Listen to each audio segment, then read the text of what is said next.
Welcome to Eklavya स्नातक and I am Sachin. और आज की इस वीडियो में हम सभी बीए प्रोग्राम सेमेस्टर 6 से जो आपका सब्जेक्ट है radio and cinema in India a social history, इसकी यूनिट 4 देखने वाले हैं। और टॉपिक है एंग्री यंग मैन और मेलोड्रामा के बारे में आपको मैं बताऊंगा। और आपसे एक छोटी सी रिक्वेस्ट है कि आप प्लीज मुझे इंस्टाग्राम पे फॉलो कर लें। मेरा यूजर नेम आप सभी के सामने लिखा हुआ है। अगर आपको कुछ भी पूछना हो तो आप आके मुझसे पूछ सकते हैं, या अगर आप कोई भी बात करना चाहें। आगे बढ़ते हैं।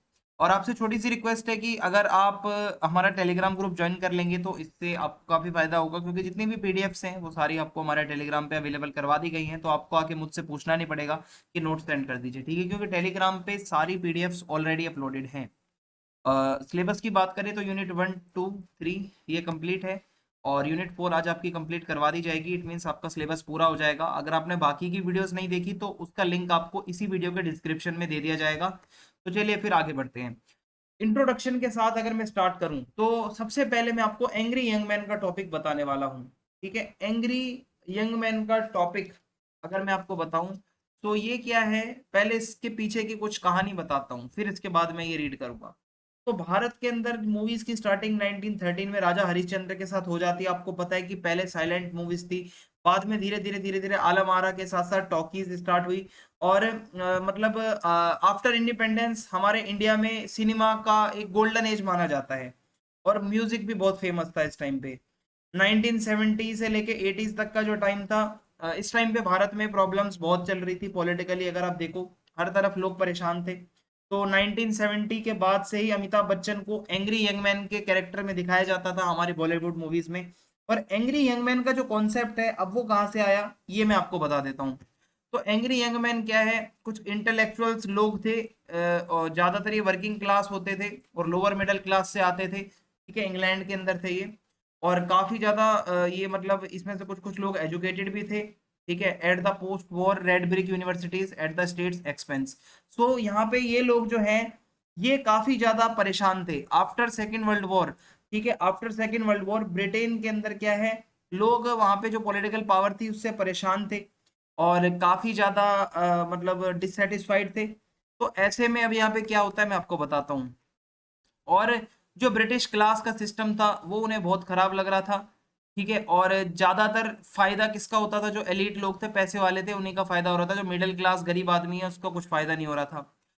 तो ऐसे में क्या हो रहा था कि जो वेलफेयर स्टेट होना चाहिए, जो स्टेट को अच्छे से काम करना चाहिए, वो नहीं हो रहा था। तो ये जो एंग्री यंग मैन का कॉन्सेप्ट हमें ये बताता है कि जो गुस्सा, जो फ्रस्ट्रेशन आफ्टर वर्ल्ड वॉर जो लोगों के अंदर आती है, जो बदलाव आने चाहिए थे वो नहीं आए देश के अंदर। ठीक है, वर्ल्ड वॉर के बाद तो ये गुस्सा दिखाया जाता था। तो 1956 में एक प्ले था लुक बैक इन एंगर नाम से आया था, और ये सबसे पहले माना जाता है कि एंग्री यंग मैन मूवमेंट को इसमें दिखाया गया। When the royal court theatres press agent describe, ये जब बताता है कि ये जो प्ले है इसमें क्या है कि 26 ईयर ओल्ड ऑथर है John Osborne as an angry young man. तो ये नेम कहाँ से आता है, ठीक है, कि जो उस टाइम पे जो दिक्कत चल रही है, जो लोअर जो क्लास है, जो गरीब लोग हैं, जो उनके अंदर का गुस्सा है, वहां से ये नाम आता है। अब मैं आपको इंडिया के कंटेक्स्ट में समझाता हूँ कि ये क्या है।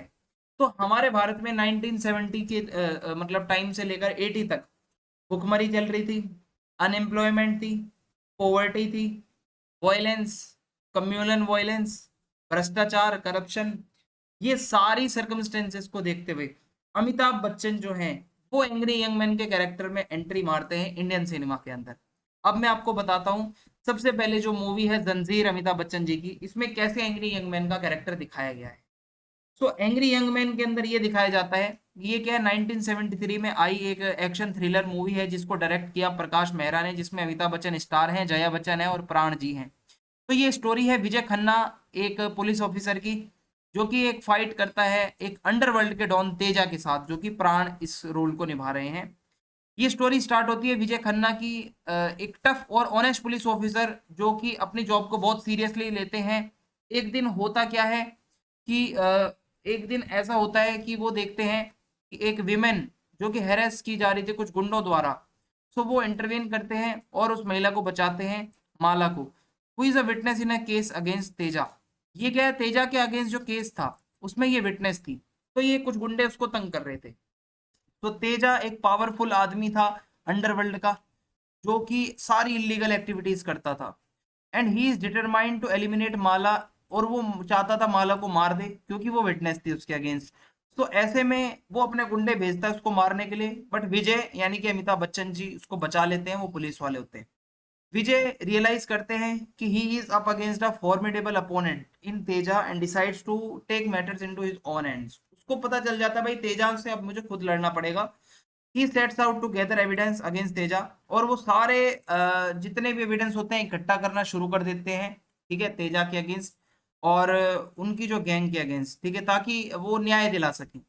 Along the way he falls in love with Mala, उसको माला से प्यार भी हो जाता है भाई, एंड एक रोमांटिक रिलेशनशिप इनकी स्टार्ट हो जाती है।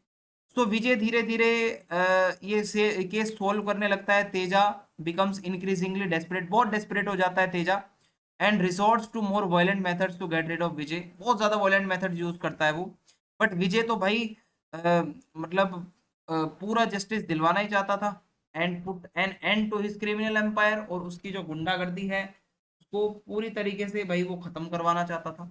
क्लाइमेक्स में ये दिखाया जाता है कि Vijay finally confronts Teja in a thrilling and action packed sequence, और he manage to outsmart Teja and his man, and arrest करता है सभी को, और ऐसे लॉ एंड ऑर्डर मेंटेन होता है। ये मूवी एक हैप्पी नोट के साथ एंड होती है, विजय और माला रीयूनाइट होते हैं और एक नई लाइफ स्टार्ट करते हैं।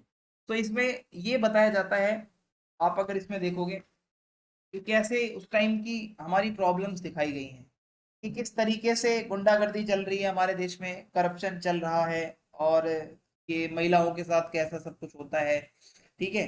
तो ये सारी चीजें इसके अंदर दिखाई गई हैं। अब यहाँ पे एक अगली मूवी है जो कि है दीवार। तो दीवार 1975 में आई एक क्राइम ड्रामा मूवी है यश चोपड़ा जी की, जिसको लिखा है सलीम जावेद ने। इस मूवी में है अमिताभ बच्चन, शशि कपूर, निरूपम रॉय, ठीक है, निरूपा रॉय, परवीन भाभी एंड नीतू सिंह ये लीड रोल में है। ये स्टोरी घूमती है दो भाइयों के बीच जो कि विजय और रवि है, और विजय अमिताभ बच्चन है इसमें, जो कि is a criminal who after facing many hardships and poverty, जो बहुत गरीबी वगैरह से निकलकर एक स्मगलर बना है। रवि जो कि शशि कपूर जी हैं, ठीक है, रवि इसमें शशि कपूर जी एक पुलिस ऑफिसर हैं जो कि बिलीव करते हैं ऑनेस्टी में और जस्टिस में। इसमें आगे क्या है, ये मूवी स्टार्ट होती है एक फ्लैशबैक के साथ, जिसमें बताया जाता है ये दोनों जब भाई पहले बचपन में थे, तो उनके जो पिता थे एक लेबरर थे एक डॉकयार्ड के अंदर, और एक एम्प्लॉयर ने उनके साथ धोखाधड़ी कर दी थी और वो वहां से मर जाते हैं। और इससे एक टर्निंग पॉइंट आता है दोनों भाइयों की लाइफ के ऊपर। विजय काफी ज्यादा डिसइल्यूजन हो जाता है दुनिया से और क्राइम की दुनिया में कदम रखता है, वाइल जो रवि है वो अपने पिता के कदमों पर चलते हुए पुलिस ऑफिसर बनता है। जैसे जैसे स्टोरी आगे बढ़ती है ये दोनों भाई एक दूसरे के अपोजिट हो जाते हैं। विजय एक क्रिमिनल बन जाता है, रवि उसको पकड़ने के लिए भागता रहता है। ये टेंशन दोनों के बीच में चलती रहती है, जैसे चूहा बिल्ली का खेल हो।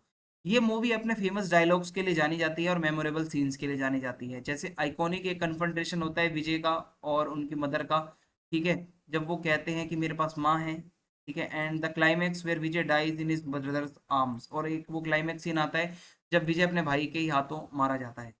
सो दीवार एक क्लासिकल इंडियन सिनेमा की एक मूवी है, बहुत ही ज़्यादा जिसके अंदर दिखाया गया है पॉवर्टी की थीम को दिखाया गया है, करप्शन को दिखाया गया है, फैमिली वैल्यूज़ को दिखाया गया है। तो ये बताता है, ठीक है, कि किस तरीके से उस टाइम पे जो मतलब ये चल रहा था हमारे देश के जो हालात है वो भी देखने को मिलते हैं। सो इसी के साथ अब मैं आपको मेलो ड्रामा के बारे में कुछ बताता हूँ। मेलो ड्रामा एक बहुत पॉपुलर जॉनरा है इंडियन सिनेमा का। आप इसको अगर देखने जाओगे तो ये साइलेंट फिल्म्स के टाइम से ही है। मेलो ड्रामा है टिपिकली एक इमोशनल, काफ़ी ज़्यादा एग्जेजरेटेड और and feature larger than life characters dealing with intense situations, ये इसमें दिखाया जाता है। सो मेलो ड्रामा जो है इंडियन सिनेमा में वो जाना जाता है अपने कलरफुल सेट्स के लिए, लेविश कॉस्ट्यूम्स के लिए, म्यूजिकल सीक्वेंस होते हैं, और लव, फैमिली, सेक्रीफाइस ये सब दिखाया जाता है। सो इंडियन मेलो ड्रामा मैं आपको नाम सही से ही बता देता हूँ, ठीक है, जैसे मदर इंडिया है, महबूब खान ने इसको डायरेक्ट किया। मदर इंडिया एक बहुत ही आइकॉनिक मेलो ड्रामा की मूवी है। ये एक स्टोरी है, एक गरीबी दिखाती है एक महिला की जो कि स्ट्रगल करती है अपने बच्चों को पालने के लिए। मुगले आजम है, डायरेक्टेड बाय के आसिफ, ठीक है, ये भी क्लासिकल बॉलीवुड मूवी है, रोमांस है, ग्रैंड्योर है, मेलोड्रामा है इसमें। और मुगल प्रिंस और कोर्टिसन के बीच की ये स्टोरी है लव अफेयर की, ठीक है, सलीम और अनारकली। कभी कभी ये यश चोपड़ा ने बनाई थी, रोमांटिक मेलोड्रामा मूवी है। इसके अंदर अमिताभ बच्चन है, शशि कपूर है, राखी गुलजार है, वहीदा रहमान है। और फिर दिलवाले दुल्हनिया ले जाएंगे, आपको पता ही होगा, आदित्य चोपड़ा की, जिसमें शाहरुख खान है, डीडीएलजे। कुछ कुछ होता है, शाहरुख खान है इसमें भी, और रानी मुखर्जी है, काजोल है। कभी खुशी कभी गम, ठीक है, के3 जी, इसमें करण जौहर की ये मूवी है। शाहरुख खान है, अमिताभ बच्चन है, काजोल है। तो ये सारी कुछ मेलोड्रामा में, जो मेलोड्रामा के जोनरा की मूवीज हैं उसके एग्जाम्पल्स हैं। मेलोड्रामा होता क्या है ये भी मैंने आपको बता दिया है कि उसमें क्या दिखाया जाता है। इसी के साथ आपका सिलेबस खत्म होता है। आप कमेंट करके जरूर बताएं वीडियो कैसी लगी, ज्यादा से ज्यादा वीडियो को शेयर कर दें। जय हिंद, जय, धन्यवाद। मिलते हैं नेक्स्ट वीडियो।